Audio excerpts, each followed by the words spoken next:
La Russie serait prête à lancer une bombe puissante qui serait capable de vaporiser les êtres vivants tout autour. Mais son pouvoir a été testé et les résultats seraient pires que prévu. Cette bombe, appelée le père de toutes les bombes, a été testée pour la première fois en 2007 en réponse à une création américaine similaire 4 ans plus tôt. Ce dispositif est d'origine thermobarique, c'est-à-dire qu'il utilise la chaleur et la pression pour obtenir un pouvoir destructeur élevé. Pour vous donner une idée, lors de ses premiers tests, elle a causé les mêmes dommages que 44 tonnes d'explosifs. Pendant des années, cette ressource était conservée dans les coffres de la Russie. Mais les événements récents l'ont mise au premier plan et ont semé la terreur des experts qui craignaient que sa puissance ne soit déchaînée sur des civils innocents. L'énorme projectile qui mesure 6 mètres de long et pèse 7 tonnes est composé de 3 éléments à l'intérieur. Un élément primaire, un élément secondaire et enfin un compartiment à carburant liquide. Dans ce cas, nous utiliserons une ville abandonnée pour notre démonstration. Tout d'abord, le projectile doit être transporté dans un avion jusqu'à sa cible.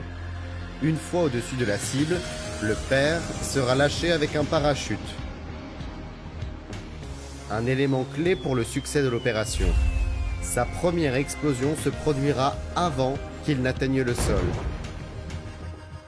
Le carburant se disperse alors dans l'air et se mélange à l'oxygène de l'atmosphère, créant un nuage qui recouvre la ville. Lors de l'impact avec la Terre, nous verrons la seconde charge détonner et enflammer le carburant flottant.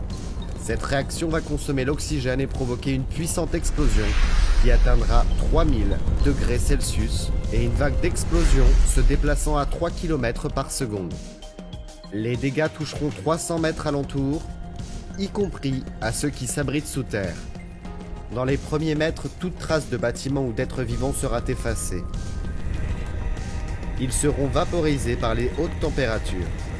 Ensuite, la vague détruira toute structure non fortifiée jusqu'à 200 mètres. Et ensuite, les dégâts diminueront. Cependant, l'onde de choc continuera sa course et pourrait toucher une personne à 2 km avant de disparaître. Ce scénario a conduit à l'interdiction par la Convention de Genève de ces dispositifs mortels, car ils ne font aucune distinction entre les cibles militaires et civiles. Malgré cela, la Russie a commencé son offensive avec des versions de plus petit calibre et des millions de personnes espèrent qu'elle renoncera au moins à utiliser son dernier recours.